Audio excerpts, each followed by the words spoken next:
ඔබේ පියවර ගන්න දෙවියන් වහන්සේ ඉතුරු දේ බලා ගනී. ශුද්ධ ලියවිලි යොමුව යහපත් මිනිසෙකුගේ පියවර ස්වාමීන් වහන්සේ විසින් නියම කර ඇත. උන්වහන්සේ ඔහුගේ මාර්ගය ගැන සතුටු වෙයි. ගීතාවලිය 37:23. සමහර විට දෙවියන් වහන්සේ ඔබේ හදවතේ යම් දෙයක් තැබූ විට ඒ සඳහා ඔබ වහාම කටයුතු කළ යුතුයි. ශුද්ධාත්මයන් වහන්සේ අපිට මුරුදු ලෙස එහෙත් ස්ථීර ලෙස ක්‍රියා කිරීමද කියලා අපිට කතා කරන වෙලාවක් තිබෙනවා. යාඥා කිරීමට හෝ යම් දෙයක් ගැන අපව තල්ලු කරනවා වගේ අපිට තේරෙනවා ශුද්ධාත්මයන් වහන්සේ කරන ලෙස.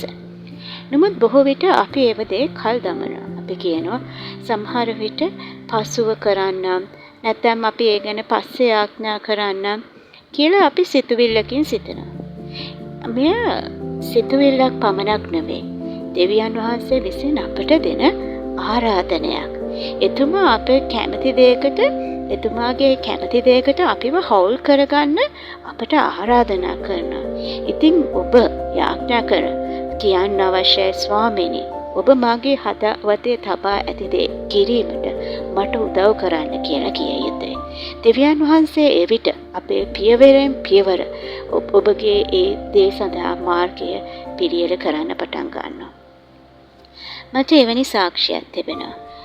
දින කිහිපයකට පෙර මම අඳුරන පිළිකාවක් ඇති කාන්තාවක් ගැන දැනගත්තා. මම මේ කාන්තාව ගැන ගොඩාක් සැලකීමක් දක්වපු කාන්තාවක්. මට මේ ආරංචිය ලැබුණ විට මගේ හදවත බිඳිලා ගියා.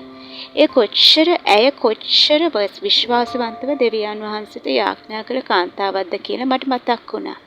ඇය උදේ පාන්දර 3ට අවදි වෙලා ඇයගේ දියවැඩියා රෝගය ගැන දෙවියන් වහන්සේට යාඥා කරමින් සිටිය කාන්තාවක්. දැන් ඇය පිළිකාවකින් පෙළෙනවා කියලා දැනගත්තාම මගේ හිතේ ප්‍රශ්න ගොඩකින් පිරුණා. ඇයි ස්වාමිනේ මෙහෙම වෙන්නේ? කොහොමද? ඇය ඔබට කොයිතරම් ආදරය කරාද? ඇය ඔබට කොයිතරම් යාඥා කරාද? ඇයි ඔබ වහන්සේ මෙහෙම දෙයක් වෙන්න සිද්ධ වුනේ කරේ? ඇය ඔබ වහන්සේ ගැන කොයිතරම් විශ්වාස කරාද යන්න කියන ප්‍රශ්න මගේ හදවතේ මටත් නොදැනුවම නැගෙන්න ගත්තා. මම මේ සම්බන්ධයෙන් මගේ යෙහෙලියක් සමග බෙදාගත්තා. ඇය මට කිව්වා සමහර විට දෙවියන් වහන්සේ හාස්කමක් කරන්න බලාපොරොත්තු වෙනවා ඇති කියලා. මට ඒ වෙලෙම හිතුණා මම ඇදහිල්ලෙන් පියවර ගත යුතුයි කියලා. දෙවියන් වහන්සේ ඒ සෑම පියවරක්ම අනුකරනවා මට දැනුණා ඒ මොහොතේ ඉඳන්. උන්වහන්සේගේ හස්තේ සියල්ල මෙහෙවන ආකාරය මට නිකන් දැනෙන්න සැලසුණා. මම සිතුවා මම ගොස් දැකිය යුතුයි කියන එක මගේ හදවතට දෙවියන් වහන්සේ කතා කරා. ඒ සඳහා මට දැනුණා මම තවත් යෙහෙලියක් ගෙන ඒ සඳහා ඇත් සමග යා යුතුයි කියලා. ඉතින් මම යාඥා කළා. ඇයට දුරකථන ඇමතුමක් දුන්නට ඇය එක පිටින්ම කැමති වුණා. ඉතින් මම හිතුවා දෙවියන් වහන්සේ මේ සඳහා පුදුමාකාර විදිහට ඒ දේ සකස් කරමින් තිබෙන බව. ඉතින් ඇයටත් පුළුවන් වුණා අපි එතන යනකොටම අපි නොදැනුවත්වම අපි හරියටම මහල් නිවාස ගොඩක් තිබ්බා. ඒ යාබදව අපි හරියටම අපේ මොටර් රථේ නවත්තා තිබුණේ හරියටම ඒ අදාළ මහල් නිවාස සංකීර්ණය. ඉතින් අපි මුලින් දැනගෙන හිටියේ නෑ මේක හරි එකයි කියලා. ඉතින් ඒකත් ඒ දෙත් හරි ගිහින් අපි ඒ ස්ථානයේම එතනම මොටර් රථේ නවත්වා අපි එහි තට්ටු ගණනාවක් තිබ්බ අපි වැරදි ඒ තට්ටු අංකය තමයි අපිට ලැබිලා තිබිලා තියෙන්නේ. නමුත් දෙවියන් වහන්සේ ඒ වැරද්ද භාවිතා කළා අපිට පෙන්වන්න උන්වහන්සේ මේ දේ නියම කළ තිබ්බ දෙයක් කියලා. ඒද රෝගියා සහ අපි දෙදෙනාම අඳුරන කෙනෙක් අපිට අපි නොසිතන වෙලාවක අපිට මුණ ගැස්සුණා ඒ ස්ථානයේ.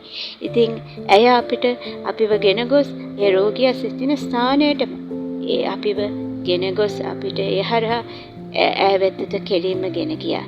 ඉතින් සෑම පියවරක්ම ස්වාමීන් වහන්සේ නියම කර තිබුණා. ඒ එතුමාගේ හාස්කම අපි ඒ කාමරේ ඇතුල් වෙන විටම අපිට දැනුණා. ඒ කාන්තාවගේ අපි ඒ පිළිකාවෙන් බැලී සිටියා වූ කාන්තාවගේ ඇස් දැඩිව තිබුණා. ඇගේ ඇඟිලි චලනය කර නොහැකි තිබුණා. ඇගේ දෑත් වේදනාවෙන් හිරවිලා තිබුණා. අපි යාඥා කිරීමට පටන් ගත්තා. යේසුස් වහන්සේ එහි සිටින බව අපි විශ්වාස කරමින් විශ්වාසයෙන් අපි යාඥා කරන්න පටන් ගත්තා. ඉතින් ඇගේ ඇස් වලින් පමණක් නොව අපේ ඇස් වලින්ද කඳුළු ගලා ගියා.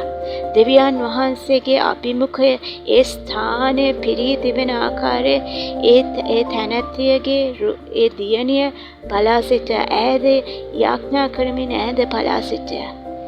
එවිට අපි යාඥා කර අවසන් වෙලා අපි නොදැනුවත්ම අපි ඇගේ ඇඟිලි දෙස බලන්න ගියා. ඇගේ ඇඟිලි සෙලවෙන්න පටන් ගත්තා. තද භාවය නැති වෙලා ගිහින් තිබ්බා. වේදනාව අතුරුදහන් වී තිබෙනවා. හලෙලූයා ස්තුතියි යේසුස් වහන්සේ. අපේ ඇස් ඉදිරිපිටම දෙවියන් වහන්සේ හාස්කමක් කළසේක. ඒ අත්දැකීම මට බලවත් දෙයක් ඉගැන්නුවා. අපේ අපි ඇදහිල්ලෙන් පියවරක් තබන විට දෙවියන් වහන්සේ ඉතිරි සියල්ල බලා ගන්න බව මගේ හදවතට හැඟුණා. ඉතින් ඔබ එතුමාගෙන් ඉල්ලන්න අවශ්‍යයි. එතුමා ඔබෙන් ඉල්ලන්නේ එක දෙයක්. ඔබ කීකරු වීම පමණයි. එතුමා ඔබට සම්පූර්ණ සැලැස්ම පෙන්වන්නේ නැහැ. ඊළඟ පියවර පෙන්වයි. ඔබ ඒ පියවර ඇදහිල්ලෙන් තබන විට හැම දේම, හැම විස්තරයක්ම, හැම දිශාවක්ම, හැම හමුවීමක්ම එතුමාගේ මහිමය සඳහා එතුමා පෙළ ගැස්වීමට පටන් ගන්නවා. සමහර විට හාස්කම ඔබ යාඥා කරන තෙක් බලා සිටින්නේ. හාස්කම ඔබ ඒ සඳහා ක්‍රියා කරන විට වෙන්න යනවා. ඉතින් මගේ මිත්‍රවරුනි, ඔබ සමහර විට දෙවියන් වහන්සේ ඔබේ හදවතේ යමක් දමා ඇති. එතුමා ඔබට කතා කරන්නේ නැති. කෙනෙකු පැහැදැකීමට හෝ කෙනෙකුට යාඥා කිරීමට හෝ වචනයක් බෙදා ගැනීමට හෝ යමෙකුගේ බරක් දරා ගැනීමට හෝ වෙන්න පුළුවන්. ප්‍රමාද නොවන්න. ඒ ගැන ඕනවට වැඩිය සිතමින් තර්ක කරන්න යන්න එපා. ඔබ ඒ ගැන සැක කරන්න යන්න එපා. දෙවියන් වහන්සේ ඒ ඔබේ හදවතේ තබා තිබෙන්නේ. ඒ සඳහා ඔබයි ක්‍රියාත්මක වෙන්න ඕනේ. ඉතින් එතුමා දැනටමත් මාර්ගය සූදානම් කර ඇති. ඔබ ඒ දෙනුවෙන් ඔබේ පළවෙනි පියවර තබන්න. ඒ ඇදහිල්ලෙන් එම පියවර තබන විට දෙවියන් වහන්සේ දැනටමත් ඔබට ඉදිරියෙන් ගොස් ඒ ඇති බව ඔබට පෙනී යනවා.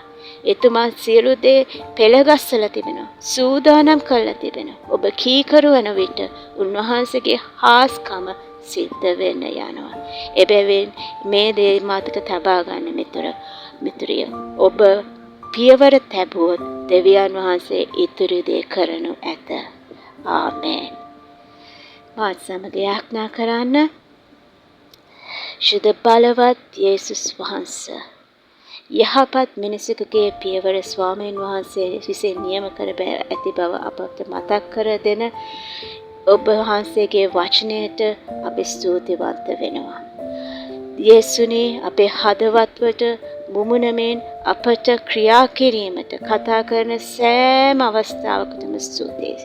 ස්වාමීනි, අපි පසුබට වූ කාලයන් වලට අපිට සමාව දෙන්න. අපි දේවල් ඒ වෙලෙම නොකරපු දේවල් සඳහා අපිට සමාව දෙන්න. සමහර විට පසුව කරයියයි අපි පැවසූ කාලයන් ඇති. නමුත් අද ස්වාමීනි, අපි ඕ කියන්න යනවා.